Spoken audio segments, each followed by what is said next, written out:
Kristen from Mini Padawan Knits here today to talk to you about alternate uses for locking stitch markers. So I have two different kinds of locking stitch markers here. They all basically function the same way. These are basically just two different sizes. And they work mostly like a safety pin without the coil. So these, I picked up a bag of like 500 of these on Amazon. And they were called coilless safety pins or bulb safety pins. If you want to go ahead and look for them, they're cheap. If you lose them, it's not a big deal because they're cheap. Of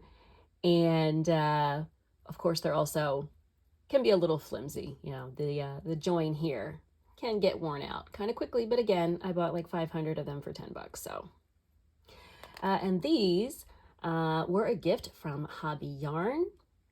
And they work basically the same way, but they are a little bigger and a little sturdier. Okay, but the function is the same. So I think we all know what a stitch marker is, and normally you are using a stitch marker to mark stitches on your needle. Now, whether that's like this to mark the beginning of the round, you just put it on your needle. You might also put it through a specific stitch if you need to remember to do something at that stitch, and that is why locking markers come in handy, because you can mark, you know, a specific stitch by putting the hook or tip of the pin through that stitch, and it will stay there. So maybe you need to find it later. You want to count, you know, mark where you did your decreases or something like that. But today I'm going to be talking about 5 other ways you can use these markers. And the reason I have 2 is because while you can use them almost interchangeably, in some situations one might work a little better than the other. So the first one is really basic, and you can use either one. And that is if you have something that is identical on both sides, and you need to remember which part is the front or the right side.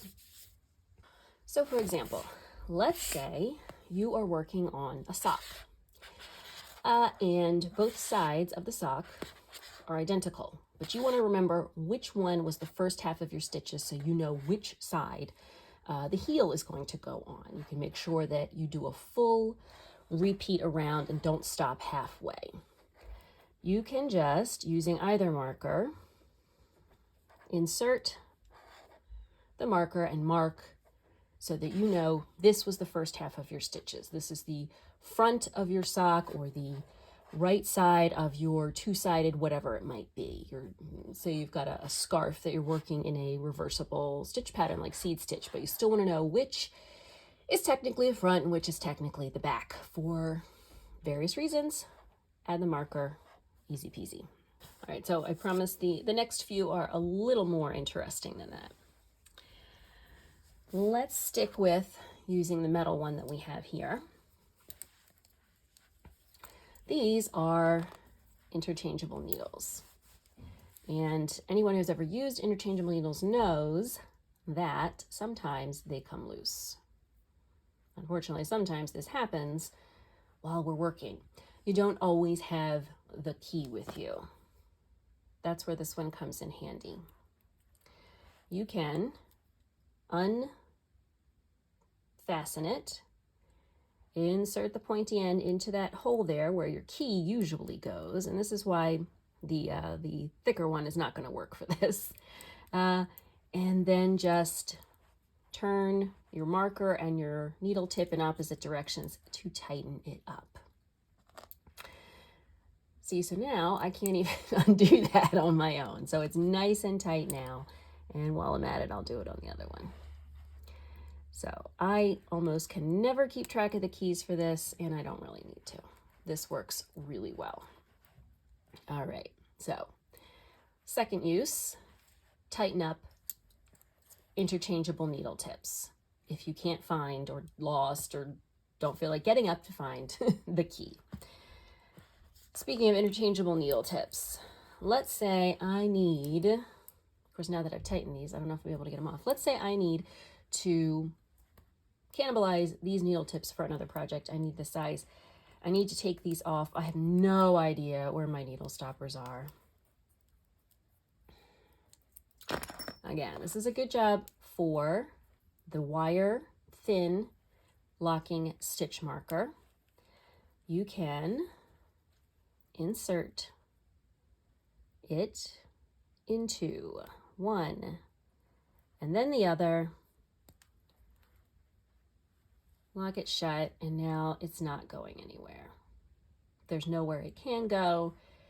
Even if the stitch slips over the marker, it still can't go anywhere except for maybe onto the other side of your needle. So, no needle stoppers, no problem. Use a locking stitch marker, feed it through the, I don't really know what they're called, but the holes where you put the key to tighten the needles up. And now you've got an easy way to keep your project from falling off the needles while you use the tips for something else. All right, and these last two, you can use either one, but I like to use a sturdier one for these. I find it works just a little bit better.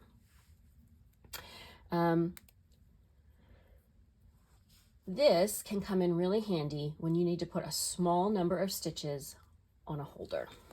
So right now I'm working on this project with some I-cord. Let's say I need to just put these 3 stitches on hold because again, I need to go use this needle for something else. I'm just going to slide them onto my locking stitch marker, close it up, and there we go. Easy peasy. So I could fit, I've got 3 stitches here. You could probably fit something like 10. This is a strategy I use a lot when I am working on mittens, when it's time to put the thumb stitches on hold. And I don't want a big, long stitch holder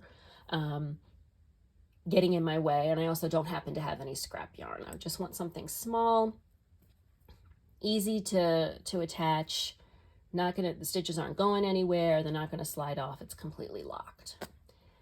So that is another great use. And again, like I said, you could use the smaller, the thinner metal one, but it isn't as sturdy. And the other thing is that it's very sharp and you may accidentally put it through the stitch, which is not ideal. So I like to use the bigger one for that. And now this last one, again, I'm going to use the bigger, sturdier one. When I come back to this project, let's say I've got, I've had to leave a long tail end for some reason, whether it's I need to go back and use it, or I need to, or I just didn't, end up with a very short tail. I still need to weave it in. I haven't done it yet. It's flopping around. It's getting in my way. I'm not ready to weave it in yet. For whatever reason, I'm going to wrap it around this stitch holder. So I'm just going to put it through the stitch holder, wrap it around. All right, and then when I get to the end, I'm going to carefully insert that part through the yarn, gently, so it's between plies. And there. Now, I don't have this long tail end getting in my way. I'm not going to accidentally, obviously not for this project, but for another project, I'm not going to accidentally use the tail end to knit with if it's at, right at the beginning of the round. Maybe when I was starting this project, I have plenty of tail end to weave in, or, maybe it's another project where I need to use the tail end to go back and pick up stitches, whatever the case may be. I've still got that long tail end, but it is tucked up nice and neatly in my stitch marker, and it is no longer going to be getting in my way and annoying me. So, there you have it. 5 ways to use the humble locking stitch marker that are not actually for marking stitches, but that will hopefully come in handy for your knitting projects.